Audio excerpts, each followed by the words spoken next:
How many of you still remember that place where Joshua was about to take on Jericho? And as a general, a military expert, he went to assess Jericho, and he came back depressed. The reason why he came back depressed is because Jericho was built like a cuboid. The height of the wall was the same with the breadth of the wall.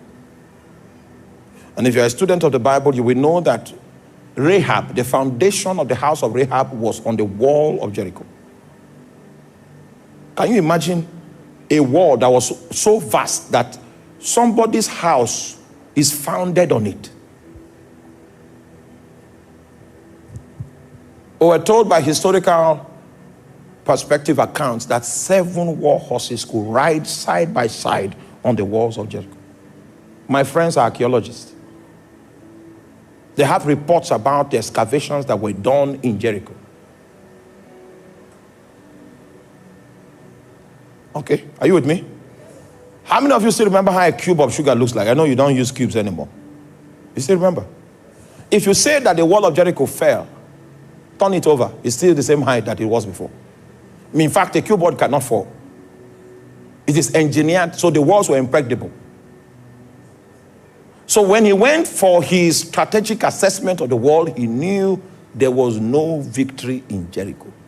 He came back and went for meditation.